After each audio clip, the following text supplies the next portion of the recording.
This video is gonna be a little more chill than what I normally do, and I kinda always wanted to add videos like this into my channel to, balance things out, because reviews are a little more formal and structured as it should. And for videos like this, I feel like I can just chill, relax, and talk at a pace of a normal human being. Because sometimes when I'm doing review videos, I'm speaking at the pace of a machine gun, and it can be a little too much, so that is something that I'm working on. So anyway, on to it. Today, I'm gonna talk about my setup. I guess we can start with the keyboard. The keyboard on my setup is, well, I review lots of gaming peripherals within a year, so usually it will be whatever I am reviewing at the moment, or if I feel that it complements the color of the mouse and mousepad that I'm shooting. But if not, I would have my Wooting 60HE on my desk because I like the small form factor and it's got some personal touches, so it feels special to me. I change the case and keycaps quite often, so my viewers have some ideas of mixing and matching gaming peripherals. Maybe they will see a keyboard, mouse, and mousepad color combination that they like. And honestly, as much as I like Wooting keyboards, it doesn't have to be a Wooting. Mouse on my setup, I go through many mice within a year, probably more mice than any other product. So this one here is a Vaxee NP01S Ergo. I received this one in August. I usually have about 100 gigabytes of footage for each video, so it can take some time. And here I have a final mouse ULX on my desk. Well, it's in the bag, but I was just having this one out because I'm writing for a video to share some of my thoughts about ultra lightweight mice. And so I took this one out to get my thoughts going. This one looks great though. I like the ULX shape and design a lot. Okay, you know what? It's kind of boring if I just mention what's on my desk. So how about this? If I ask myself right now, I'm working on a new mouse. Which do I miss the most? At the top of my head, I would say the Zowie U2-DW and the EC3-DW are the ones I would miss. And it's not because the mouse that I'm reviewing or other mice that I've used are bad. The U2 and the EC3 are shapes that feel the most outstanding in different ways to me compared to everything that I've used before. Give me a second, let me get my U2-DW.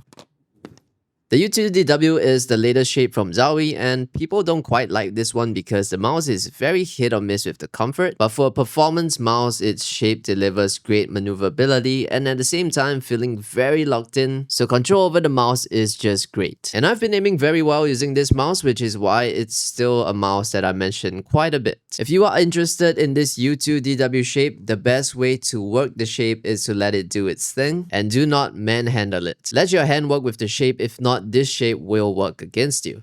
So that's some metaphorical advice for my fellow gamers right there. And of course, the EC3-DW shape is just super comfortable. It is the sort of shape that when I put my hand on it, it feels like putting on a fitting pair of shoes. The shape of the mouse is so comfortable and it is super nice to use all day. Though I gotta mention that in a game like Overwatch 2, which I play a lot, this shape does feel more limited with rapid multi-angle movement. And that is where I feel other Ergo shapes like the Zowie Pulsar mouse, the Lamzu Thorn, the Death Adder V3 Hyperspeed, and I guess Vaxee's Outset mouse feel much easier to handle in games of that pace. Okay, now something that I have on my setup, well, not on my setup, but something that I keep on the side. This box that I have, I use it as a holding area for mice that I use as a reference for whatever mouse I'm writing about. So you can see that I have the S2DW, the NP01SV2, the XEV2, and the EC3-DW. This is reference material for my review of the NP01S Ergo. This one is said to have a similar click experience as the XEV2, and also it is the first of its kind to support a slightly tilted grip, which they say is between the Vaxee E1 being the maximum tilt and the NP01SV2 being the minimum. So because I do not have a Vaxee E1, I am using a Zowie EC3-DW as reference. And I got the S2DW here because this is a mouse that has been compared quite a lot to the NP01SV2. This is basically what I use this box for. Once I'm done with the review, I would keep these back in the original packaging for future videos. For the mousepad, just like every other peripheral, it is whatever pad that I am trying at the moment, so right now I have the Vaxee PD 140 in this pink colorway. I managed to purchase one from an official seller in Thailand, so yeah, I got this one for a quick comparison video, just to share my thoughts for people deciding between the PD 150 and the PD 140. Other than that, it would be my main mousepad. What I do is that for each year, I select a main cloth pad to use the most, so that pad would be what I use to test the majority of my mice and skates for my channel. And I pretty much have that pad in almost every single video that I do for that year. And then I'll plan to do a long-term follow-up video on it, or as long as possible for someone like me. Last year was the Artisan Zero, and this year is the Zowie HSR SE Rouge 2. For next year, I don't know. I haven't quite decided just yet. I really like the Vaxee PEK, but unfortunately their products are not accessible to quite many countries. So I was thinking either an Artisan Key 83 or if they have something new, because I love the quality of Artisan pads. But still, I haven't thought much about it just yet, so that's something I have to look into at the end of the year. For audio right now, I got Razer's BlackShark V3 Pro. I bought this one to test and review, but honestly it doesn't feel all that special, and I think the price is just way too much. So I don't plan on doing a full review, but something light and helpful instead. Like a video just to share my thoughts as someone who bought and used the V2 Pro and the V2 Hyperspeed before. So if I was not testing this BlackShark V3 Pro, I would be using my SteelSeries wireless Gamebuds. These work brilliantly and are just so damn convenient. The active noise cancellation is pretty good, and when I want a game, I just put these in my ears and it automatically connects to the wireless receiver in my PC. It also has a mic, but the mic sounds very average. I have used it for Discord when I was playing with my brother and friends and haven't had complaints. So using this since the start of the year, this one really felt like money well spent for me. I do hope they continue to improve and develop wireless Gamebuds, because I would take this over a headset any day of the week. With these, there is no pressure on my head, I can wear my glasses comfortably, and it doesn't get hot and sweaty over my ears like a headset. I also have a speaker on the side for whenever I don't need to completely focus on the audio. And for more professional work, or if ever more serious gaming, I just use my IEMs. These are my SimGod Supermix 4. And I would have it connected to an iffy Uno DAC, which is this one right here. I like that it's small and it gets the job done. The reason why I got this DAC is to bring the port closer to me, because I have my PC far off to the right. Mic for gaming, I'm not very picky. For this year, I just used the mic on my SteelSeries wireless Gamebuds for Discord. But for meetings with brands, I would use my Shure MV7 Plus. The Shure MV7 Plus I use for video production as well. For this mic, I only use it with the USB-C connection because it is so convenient and it sounds fantastic. Anything more than that, I think it's a bit overkill for what I need right now. And lately, I've been trying something new. I bought myself a Hollyland Lark M2, which is a wireless lav mic. The sound quality isn't bad. I wanted to try this because I do not like having a mic and stand in front of my face when talking about products. It just makes it very difficult to communicate through body language, which is very important for communication and expression, especially to help people whose English is not their first language. So I use this lav mic strictly for lighter videos, and at least until the audio quality for wireless lav mics improve, which I am sure it will. You know, this Lark M2 sounded the best to me even after comparing to the newer and more expensive models, so I am waiting for something impressive to come up one day. For my monitor, sometimes I have a 2-monitor setup and most times it's just one. I use my Zowie XL2566X Plus 400Hz monitor for both work and gaming. It's been working and performing perfectly fine since the day I got it, and I'm not using it because of some contract with Zowie. I don't have any channel sponsors, and I know there is a strong argument that OLED displays are overall much better. Honest to God, I do not care. It's very smooth and I never felt the need to get something else. It is already a very good gaming monitor, and its performance to me is useful because it's very easy to pick out any cases of stuttering from mice that I review. I have it mounted on my monitor arm, so when I need to shoot things on my desk, I can easily move it out of the way. And on top, I have the BenQ Screen Bar Halo 2. It is the most wonderful light, and I don't know, for me, it's the best thing about my setup because I work super long hours on my stuff, usually from 5:30 AM to 11 PM. It's a very normal thing for me, so having good lighting is very important because I need my eyes in good condition to do what I do. Now, I don't have a link for this monitor arm though. It's really just some OEM products that brands stuck their name on it. This one says Alti on it, so if you're in Singapore, you can look out for this brand. But seriously though, at the end of the day, it's just an OEM product. My desk is just a basic white desk from IKEA, but the legs have the manual height adjustment. So it's the kind that you adjust the height and you stick a pin into each leg and never touch it again. Also, my desk used to be white. I just pasted a vinyl layer on top to change things up a little for my scenes. Nothing fancy, it's just enough for now. And along the back of my desk, I have a couple of these cable clips that that help keep the cables aligned to my keyboard and my mouse receiver. It's one of these things that has a magnetic latch, so it's easy to remove and lock in any cables that I have. Oh, and my dad got me this cup holder that I use to clamp to this little table right here, and I use it as a holster for my camera. And finally, my chair, which is a Razer V2 fabric gray. I really like the color and the lumbar support, which in my opinion is much better than the Secretlab Evo 2022, which is a chair that I was using for a couple of years before. Other than that, this is basically a copy of Secretlab's chair without the swappable armrest. I gotta say that this chair is disgustingly expensive, but I got it on sale at like 50% off. I think the distributor wanted to move stock because no one in the right mind would buy this when you can get a Secretlab chair for much cheaper. So yeah, it was like 50% off, and you know, like any product, never know if you never try. And if I never tried, then whatever I say would be unfair. So Jesus Christ, I would not recommend getting this chair anywhere close to the full price. If you really want this chair style, I would suggest to just get a Secretlab with a lumbar pillow. If not, just go for anything else. If I had tons of money to spend, I would still not get this chair at the full price. I would get a Herman Miller Logitech and body chair. That one is very nicely designed. It's not bulky, which is perfect for a gaming setup and for creatives as well, and probably it's more breathable too. And that one does look so much more comfortable to sit on in warmer climates. And you know something, putting the seat all the way back for you to lay down is a position that I only use once every 2 months. It looks fun and all, but I mean, come on, don't get the chair like this just for that. And